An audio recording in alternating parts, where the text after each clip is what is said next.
अस्सलाम वालेकुम नाजरीन, मैं हूं एडवोकेट इजाज़ अहमद नवाब। आप देख रहे हैं मेरा यूट्यूब चैनल। नाजरीन, इस व्लॉग में बात करनी है कि इमरान खान के साइफर केस को लेकर 3 जजों में आपस में इख्तलाफ हो चुका है, लड़ाई हो चुकी है, मुख्तलिफ फैसले आ रहे हैं। किसका फैसला प्रिवेल होना है, किसका फैसला प्रिवेल नहीं होना, इस पर बात करनी है। डिवीजन बेंच कहता है कि ट्रायल रोक दो। चीफ जस्टिस साहब कहते हैं कि ट्रायल 4 हफ्ते में कंप्लीट करके इसका फैसला करो। लेकिन इससे फर्दर प्रोसीड करने से पहले आपने ये व्लॉग देखते देखते सारा व्लॉग देखना है और इसमें माइंड में साथ में ये बात ज़रूर रखनी है कि पाकिस्तान तहरीक इंसाफ के चेयरमैन इमरान खान ने बारहा मीन्स कई बार ओरली और रिटर्न तौर पर भी इस्लामाबाद की हाई कोर्ट के चीफ जस्टिस आमर फारूक पर अदम एतमाद का इजहार किया है और रिक्वेस्ट की है कि मेरे केस आप ना सुने, मेरे केस से अलग हो जाएं, मुझे यहाँ पर एतमाद नहीं है। लेकिन आमर फारूक साहब chief justice Islamabad high court Wajid हैं, हर केस खुद सुनते हैं। इमरान खान का जो भी केस आता है वो खुद ही सुनते हैं। ये बात क्यों की है आपको पता लग जाएगा व्लॉग के अंदर जाके। अब कल इस्लामाबाद हाई कोर्ट के डिवीजन बेंच ने इंट्रा कोर्ट अपील में, और वो इंट्रा कोर्ट अपील थी जस्टिस आमर फारूक साहब के, चीफ जस्टिस आमर फारूक साहब के फैसले के खिलाफ कि साइफर का जो ट्रायल हो रहा है इमरान खान का वो ओपन होना चाहिए, खुफिया ट्रायल नहीं होना चाहिए।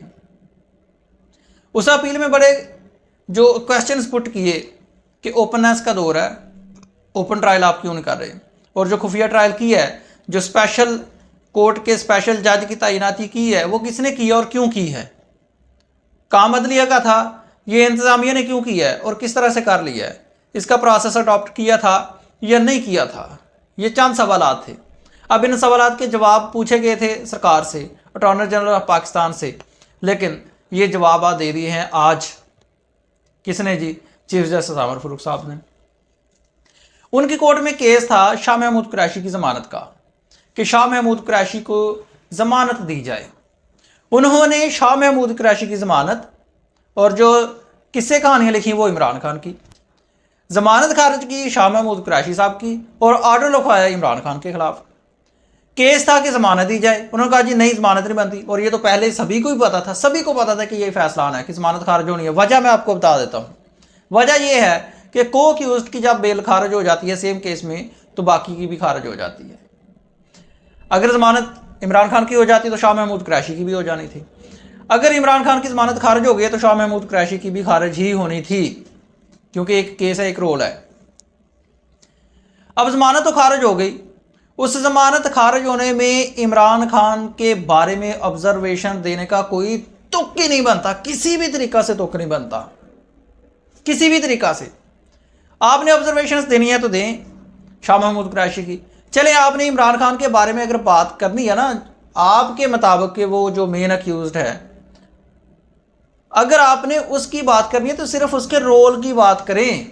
आप ये ना करें कि उनका खुफिया ट्रायल क्यों हो रहा है। खुफिया ट्रायल की तो बात ही भाई नहीं है, ज़मानत का केस है। तो ज़मानत के केस में एक तो आप बात इमरान खान की कर रहे हैं, दूसरे जस्टिफाई कर रहे हैं कि खुफिया ट्रायल क्यों हो रहा है। सिक्योरिटी की, हाँ सिक्योरिटी जी, देखें चीफ जस्टिस साहब लिखते हैं कि सिक्योरिटी की बिना पर खुफिया ट्रायल हो रहा है इमरान खान का। और मेरा ख्याल है कि चीफ जस्टिस साहब को एक बात यह भी बता देनी चाहिए थी कि वो जब, क्योंकि चीफ जस्टिस साहब ने कहा ना कि इमरान खान की फैमिली ने पहले कई बार इजहार किया है, खदशात इजहार किए हैं कि सिक्योरिटी का उनको मसला है, लिहाजा उनका सिक्योरिटी की वजह से खुफिया ट्रायल, जेल ट्रायल हो रहा है। तो उनको एक बात ये बता देनी चाहिए थी कि जब इमरान खान गिरफ्तार नहीं था और इमरान खान पर हमला भी हो चुका था और इमरान खान कई बार कह चुका था कि मुझे जान का खतरा है, मुझे जान का खतरा है, मुझ पर हमला हो सकता है, हुआ है पहले भी, तो तब बोला चीफ जस्टिस साहब किसने कहा था कि जान तो अल्लाह की अमानत है, एक दिन देनी ही देनी है। और ये किसने कहा था कि बेशक स्ट्रेचर पर लेके आए, इमरान खान को लेके आए, ये बात नहीं बताई, ये किसने कहा था।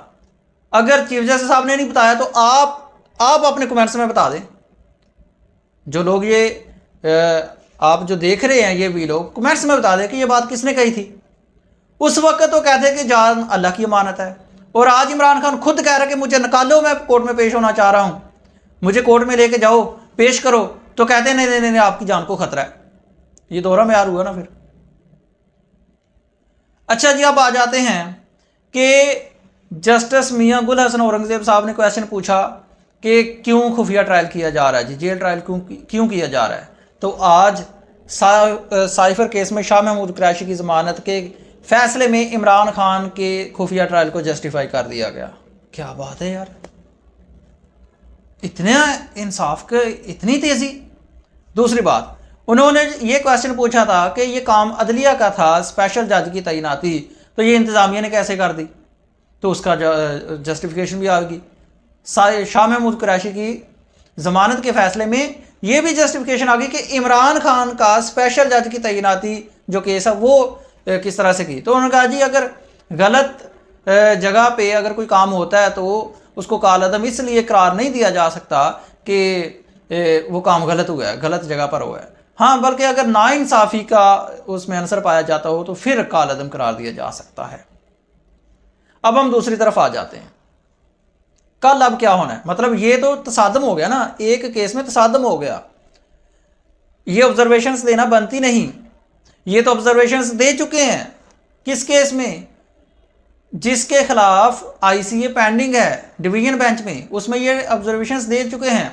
ये ऑब्जर्वेशंस नहीं देनी चाहिए थी और ना ही बनती थी और ना ही इनको जस्टिफाई किया जा सकता है कि इस केस में इमरान खान के बारे में शाह महमूद कुरैशी की ज़मानत में इमरान खान के ट्रायल को आप जस्टिफाई करते फिरें। अगर इमरान खान का जिक्र होना था तो सिर्फ उसकी केस में रोल की हद तक होना था कि क्या रोल है, प्रोसिक्यूशन के मुताबिक क्या रोल है इमरान खान का, उससे आगे नहीं। लेकिन चीफ जस्टिस साहब ने कर दिया। और मुज़हिका केस तौर पर उन्होंने क्या किया, दूसरी बात कि ट्रायल 4 हफ्तों में कंप्लीट किया जाए। क्या ट्रायल 4 हफ्तों में कंप्लीट किया जाए, लड़ाई यहाँ पर आके पड़ गई कि ट्रायल 4 हफ्तों में कंप्लीट करें जी आप। शाह महमूद कुरैशी की ज़मानत खारिज और ये जो साइफर वाला ट्रायल है इसको 4 हफ्तों में कंप्लीट करें। इमेजिन करें, तोशा खाना केस आपको याद नहीं आया? तोशा खाना जो ट्रायल जज दिलावर ने किया था वो आपको शायद याद नहीं आ रहा। 5 अगस्त को छुट्टियों में ट्रायल करके justice hurried and justice buried करके इमरान खान को सजा देके गिरफ्तार करवा दिया गया था, जबकि छुट्टियों में ट्रायल होता ही नहीं है। और इस केस में 22 गवाहन हैं, 22 विटनेसेस हैं लिस्ट के मुताबिक, या शायद 28 हैं। और दिन कितने दिए हैं जी? 28 डेज दिए हैं। जितने गवाहन उतने डेज दे रहे हैं आप। और उसके बाद गवाहन होने हैं, उन पर जिरा होनी है, उसके बाद आर्गूमेंट्स होने हैं, फिर 342 की पहले स्टेटमेंट होनी है, उसके बाद आर्गूमेंट्स होने हैं, डॉक्यूमेंट्स आने हैं। कितने प्रोसेस है, नामुमकिन। अगर नॉर्मल रूटीन को आप छोड़ दें, अगर इंतहाई तेज़ स्पीड में भी चला जाए लेकिन फेयर ट्रायल हो तो भी 4 हफ्तों में ये मुमकिन नहीं है, जितने गवाहन प्रोसिक्यूशन ने विटनेसेस की लिस्ट दी हुई है और ये जितना बड़ा केस है। ठीक है जी, तो उन्होंने ये टाइम दे दिया। अब आ जाते हैं दूसरी तरफ, कल का स्टे हुआ है। तसादम कहाँ पे हो गया? एक तरफ ऑर्डर जारी होता है कि ये जो साइफर ट्रायल है इसको रोक दिया जाए। डिवीजन बेंच कहती है साइफर ट्रायल रोक दिया जाए और सिंगल बेंच साहब कहते हैं कि चीफ जस्टिस साहब कि आप 4 हफ्ते में इसका ट्रायल मुकम्मल करें। अब कल क्या होना है?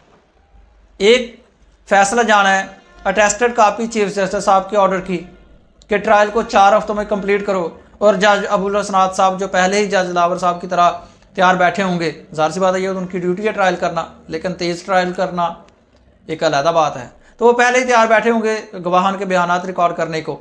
तो चीफ जस्टिस साहब के ऑर्डर की कापी आ जाएगी कि जी 4 हफ्ते में कंप्लीट करना है। तो जज अबुल हसनात साहब करेंगे जी, लाएँ विटनेसेस को, पीटीआई के वकील जो हैं करें जरा हर सूरत हाल में। दूसरी तरफ से पीटीआई के वकला आ जाएंगे डिवीजन बेंच का ऑर्डर लेकर, ये देखें जी स्टे हुआ। तो फिर वहाँ पर क्या होना है? आपको क्या लगता है कि चीफ जस्टिस साहब का ऑर्डर प्रिवेल करेगा या डिवीजन बेंच का? तो मैं आपको बता देता हूँ, चीफ जस्टिस साहब सिंगल बेंच थे, ये डिवीजन बेंच है, वहाँ पर ऑर्डर प्रिवेल करेगा डिवीजन बेंच का। शर्त यह है कि अगर डिवीजन बेंच हुक्म इम्तरा में तो सी कर दी जाती है।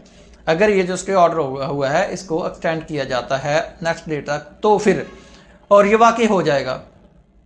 ये तो हो गया कल की कार्रवाई। हाँ, आगे चलते हैं। अगर division bench inter court appeal में जस्टिस मियां गुल हसन औरंगजेब और जस्टिस रिफत साहबा जो हैं, अगर इसको ओपन ट्रायल का ऑर्डर कर देते हैं और इरेगुलरिटीज़ इलीगैलिटीज़ की बिना पर जो स्पेशल जज की तैनाती है उसको कालअदम करार देते हैं, तो सारा का सारा ट्रायल बढ़ गया। सारा का सारा प्रोसेस शुरू से शुरू होना है, स्टार्ट से। जो फर्द जुर्म आयद हुई है वो भी ख़त्म, जो ट्रायल हुआ है वो भी ख़त्म, सारा का सारा प्रोसेस ज़ीरो।